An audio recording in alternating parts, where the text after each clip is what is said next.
Baik. Qala Syekh Al-Qasimi wa Al-Imam Al-Ghazali lah, kita doakan dulu sekali lah, rahimahumullah taala wa nafa'ana bihima wa bi'ulumikum wa 'ulumikum fid dharain amin wa 'ulumi masyayikhna fid dharain amin. Kitabu adabin nikah, kitab yang menerangkan tentang adab-adab nikah. Adab ni termasuklah benda yang wajib dan benda sunat. Imam akan sebutlah secara umum. Kaitan-kaitan dengan nikah ni disebut belakang. Baik. At-targhibu fihi, yang pertama, boleh buat macam ni lah. Buat style baca ni lah, lebih tak sikit. Kalau baca ceramah umum itu nampak tak berfokus. At-targhibu fihi, galakkan terhadap berkahwin.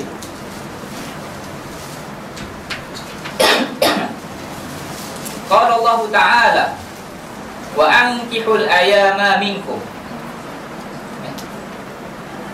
wa hadha amrun. Ayat ini ayat yang perintah kepada wali dan juga ibu bapa untuk kahwinkan anak-anak mereka ni, dan juga orang yang berada di bawah jagaan mereka lah. Al-ayama ni kita carilah dalam tafsir sebut secara tepat yang agak maksudnya perintah kepada wali, maksudnya ibu bapa dan juga orang yang jaga, ada orang di bawah dia tu, untuk kahwinkan. Jadi bila ni perintah Allah Ta'ala, maksudnya persoalan kahwin ni Allah Ta'ala sendiri suruh yang perintah dah arahkan. Jadi bila Allah Ta'ala perintah, fahamlah. Sebagaimana solat tu Allah Ta'ala perintah benda tu penting, zakat tu Allah Ta'ala perintah sebab penting, dan itulah juga dengan kahwin. Jangan ingat ustaz, kahwin ni tak penting. Jadi maksudnya disebut arahan ini menunjukkan kata kepentingan benda tu dalam Islam. Wa qala ta'ala fala ta'dhuluhunna an yankihna azwajahunna. Yang ni larangan. Larangan ni maksud dia fala ta'dhul. Al-'adlu ni maksud dia ialah menyekat orang kahwin. Dia berkaitan dengan wali ataupun bapa. Arahan ni arahan kepada wali ataupun larangan ke atas wali-wali yang menyekat orang-orang di bawah mereka untuk berkahwin. Orang di bawah ni maksudnya jagaan lah. Wa hadha man'un minal 'adli wa nahyun an. Ini ayat ini yang cerita tentang larangan. Man'un ni halangan, dan larangan daripada al-'adlu. 'Adlu ni sekat orang berkahwin. Wali tanpa sebab yang diiktiraf oleh syarak tak mau kahwinkan anak perempuan. Padahal anak tu sampai masalah. Jadi beratlah soalan tidak mengahwinkan anak yang dah sampai masa tu, tidak dibenarkanlah oleh syarak tanpa sebarang sebab ya sahlah. Wa qala ta'ala fi wasfi rusul wa madhihim. Begitu jugalah Allah Ta'ala ayat seterusnya, Allah Ta'ala menyifatkan tentang sifat para nabi dan memuji para nabi. Allah Ta'ala puji dengan sifat apa? Walaqad arsalna rusulan min qablik wa ja'alna lahum azwajan wa dhurriyyah. Ayat ni, ayat Allah Ta'ala sebut tentang nabi-nabi dan rasul dan puji mereka. Kita bila nak puji, kita puji contoh nak kena PE dalam ni. Syafi'i puji. Kawan saya dulu ada juga nama Syafi'i. Orang panggil PE dia marah. Dia ingat macam PE hak Penang dulu kot. Dia kata tolonglah ubah nama aku, panggil aku Syah. Boleh try lah nak. Contoh, kita tengok kawan kita Akhil Syafi'i ni. Kita nak puji dia, kita akan sebut sifat dia yang paling elok lah kan. Bila kita nak puji ni, kita akan sebut sifat yang paling elok yang kita akan tengok dalam diri dia. Jadi kita akan pilih lah. Sebab apa? Sebab kita nak memuji. Kita akan cari sifat yang paling baik, yang menyifatkan tentang ataupun sifat-sifat yang baik lah. Jadi Allah Ta'ala sebut tentang Rasul-Rasul, Allah Ta'ala sebut dengan sifat apa? Wa ja'alna lahum azwajan wa dhurriyyah. Dan kami jadikan bagi para Rasul itu isteri dan juga zuriat. Jadi persoalan isteri dan ada zuriat ni benda yang dipuji oleh Allah Ta'ala dan menjadi sifat kepada golongan yang paling terpuji di kalangan manusia, itu para nabi. Jadi ni ayat-ayat dan dalil-dalil yang menceritakan tentang ni galakkan untuk kahwin kan. Fadzakara dzalika fi ma'rid ataupun fi ma'radil imtinan. Allah Ta'ala sebut perkara ini dalam ma'radil imtinan ni, ketika sedang memuji, ketika proses ataupun ketika ucapan untuk memuji. Imtinan ni pujilah. Wa idharil fadli, dan menunjukkan kurniaan Allah Ta'ala. Al-imtinan tu pujian dan juga kurniaan. Jadi maksudnya persoalan isteri dan zuriat ini persoalan yang kita sebut sebagai kurniaan Allah, pemberian Allah. Jadi Allah Ta'ala bagi kepada kita ni semua benda-benda baik lah. Boleh lah, ringkas-ringkas lah. Wa madaha awliya'ahu, itu para Nabi. Sekarang ni ayat yang kaitan dengan orang soleh pula. Allah Ta'ala puji orang soleh macam mana? Wa madaha awliya'ahu bisu'ali dhalika fit du'a. Allah Ta'ala puji orang soleh dengan menyebut tentang doa mereka yang baik. Ini doa ni disebut oleh orang soleh. Jadi Allah Ta'ala puji. Ayat ni ayat panjang lah, ayat tentang ibadur rahman. Ibadur rahman tu Allah Ta'ala pujilah. Jadi salah satu sifat yang menyebabkan mereka dipuji adalah sebab doa ni. Apa doa itu? Doa walladzina yaquluna rabbana hab lana min azwajina wa dhurriyyatina qurrata a'yun. Jadi Allah Ta'ala puji orang-orang soleh sebab mereka berdoa dengan doa ini. Doa apa? Doa minta dapat isteri dan anak yang jadi penyejuk mata. Maksudnya nak ada anak yang isteri, nak kahwin lah. Orang yang berdoa untuk berkahwin dan berdoa untuk dapat isteri dan anak-anak yang soleh, solehah, orang ni masuk dalam kategori orang soleh yang dipuji oleh Allah Ta'ala. Jadi tak kahwin lagi ni, bermula dengan doa dulu, dah masuk dalam golongan solehin yang dipuji oleh Allah. Cubalah bayang dia kahwin pula. Apa nak kata nampak kata puji tu level kahwin tu.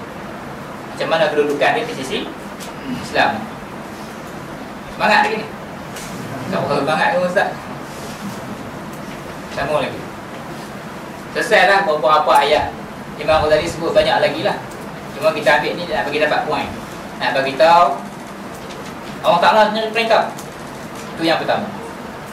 Yang keduanya, Rasul-Rasul dan Nabi-Nabi buat perkara tersebut dan dipuji oleh Allah Ta'ala. Kemudian masuk level ketiga, orang soleh, pengikut para Nabi pun buat benda yang sama dan dipuji oleh Allah Ta'ala. Jadi persoalan kahwin ni persoalan yang mendapat kedudukan yang tinggi lah di sisi syariat Islam. Wa amal akhbar, dan ada pun hadis-hadis. Akhbar ni hadis lah. Wa qauluhu sallallahu alaihi wasallam, an-nikahu sunnati. Nikah, kahwin, berkahwin ini adalah sunnahku. Sunnah di sini maksudnya ajaran yang dibawa oleh aku. Tariqah, jalan yang dibawa oleh aku. Bukan maksud sunnah semata-mata kita faham siwak semua tu. Itu sunnah juga. Cuma kat ni maksudnya antara jalan yang dibawa oleh aku, jalan hidup yang dibawa oleh aku, benda besar lah, adalah persoalan nikah.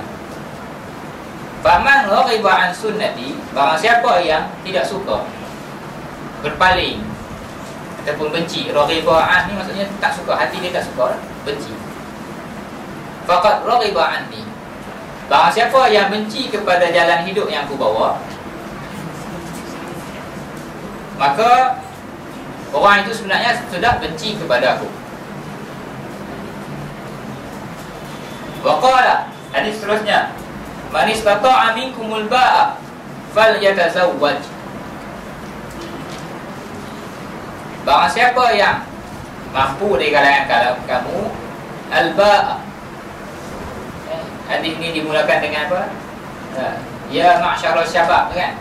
Hadis ini tunjukkan khusus kepada syabab. Umur kita lah ni. Syabab ni dia permulaan daripada belasan 15 tu sampailah ke umur 40 tu. Itu umur syabab lah tu. Umur tengah muda dan kuat. Yang ni belum syabab lagi. Sabi. Barang siapa yang telah mampu di kalangan kamu al-ba'ah. Al-ba'ah ni setengah ulama tafsir disebut sebagai an-nafqah, nafkah maliyah. Dia ada nafkah kewangan. Maksudnya dia ada jumlah wang yang cukup untuk tanggung makan, minum dan pakaian isteri sekiranya berkahwin. Dan kemudian disebut dalam ba'ah tu juga, terkandung dalam tu bukan setakat ada kewangan, tapi dia dah ada mula rasa keinginan kepada jantina yang sebalik daripada dia tadi. Ketika bergabung dua ini, ada setengah orang kata satu je, dia dah mampu untuk hubungan lelaki dan perempuan tu lah. Tapi pendapat yang kita ambil pendapat yang lebih kita dengar ramai ulama ni kata mampu di sudut nafkah kewangan tu khusus. Barang siapa yang mampu tu fal yatazawwaj, maka kahwinlah. Fal yatazawwaj ni fi'il amar, maka kahwinlah. Fa innahu aghaddu lil basar. Sesungguhnya kahwin itu lebih membantu untuk menjaga penglihatan daripada benda haram. Lebih membantu. Wa ahsanu lil farji. Begitu juga lebih memelihara. Kahwin ni lebih memelihara kemaluan itu daripada buat benda yang haram. Ini kelebihan kahwin. Rasulullah suruh, bukan setakat suruh, Rasulullah beritahu pula faedah dan juga manfaat di sebalik kahwin itu. Wa man lam yastati' fa 'alaihi bis-shaum. Barang siapa yang belum sampai level kemampuan tadi, miskin dan memang tak ada kewangan, Rasulullah kata apa? Cara dia ialah untuk jaga mata dan jaga kemaluan tadi dengan berpuasa. Fa innahu lahu wija. Sesungguhnya kahwin itu bagi orang tadi menjadi wija. Wija ni tali. Tali yang ikat bekas ayak. Orang dulu dia ada bekas ayak yang pakai kulit tu. Dia akan ikat dengan tali. Tali itu ikat. Maksudnya apa? Itulah tali yang akan mengikat apa? Dia panggil dorongan nafsu tu tadi. Rasul sebut. Jadi salah satu manfaat kahwin kat sini ataupun galakan sebab persoalan nak menjaga diri daripada dorongan nafsu syahwat dan nak salurkan nafsu syahwat ni ke tempat yang halal dan dibenarkan oleh syarak. Wa hadha yadullu, Tuan Imam kata, menunjukkan bahawasanya ala anna sabab at-targhib fihi, punca ataupun sebab galakkan ke atas kahwin ini sebab apa? Khaufu al-fasad, sebab takut kepada kerosakan. Kerosakan mana? Kerosakan fil aini wal farji. Takut berlaku kerosakan dalam persoalan mata dan juga kemaluan. Ini antara sebab yang penting lah. Nanti kita akan jumpa Imam Ghazali sebut. Kita baca dulu, nanti kita tengoklah macam mana cara. Wal wija'u huwa, Imam Syarah ni, Imam Ghazali kata, ibaratun an rabbil khasiyataini lil fahli. Ini makna yang Imam Ghazali sebut. Tadi saya sebut tu makna yang ada di kalangan ulama. Yang ni Imam Ghazali sebut apa? Dia kata wija' ni maksud dia satu perkataan yang digunakan kepada proses rabbu al khasiyatain. Khasiyatain ni dengan izin kemaluan anggota binatang yang jantan di apa dia panggil kasi. Dia ada dua lah, kasi dan juga lagi satu apa? Yang dia ada bahagian yang kita panggil potong anggota kemaluan tu sendiri. Lagi satu proses dia panggil potong tempat yang guna bahasa medik tu lah, testis tu, tempat yang mengeluarkan apa, sperma dan air mani semua tu. Yang disebut ni rabbu al-khasiyatain. Proses yang melibatkan anggota yang tempat testis tu lah, lil fahdi, kepada binatang yang jantan, hatta tazula fuhulatahu, ataupun tazula fuhulatuhu, supaya hilang dia punya kejantanan dia. Bahawa musta'arun bid-dha'fi 'anil biqa' bis-shaum. Jadi dalam hadis ni Imam Ghazali kata apa? Dia jadi isti'arah ataupun kata-kata majas, kata kiasan kepada apa? Kepada menunjuk kepada ad-dha'fu 'anil biqa' bis-shaum. Dia menunjukkan kepada kiasan kepada kesan puasa tu, dia akan memberi mengurangkan, kita tak kata kelemahan lah, dia mengurangkan keinginan untuk persoalan hubungan lelaki dan apa, suami isteri tadi. Yang kita sebut suami isteri lah, termasuk lelaki perempuan ni boleh bawa makna yang haram lah. Baik, faham tak? Tak boleh syarah lebih-lebih, tak kahwin lagi. Nanti sampai masa kita baca. Cukup kita faham kat ni persoalan apa? Persoalan hifzu al-ain wa hifzul farji ni berkaitan benda yang besar lah dalam agama ni. Jadi salah satu cara dia adalah dengan berkahwin.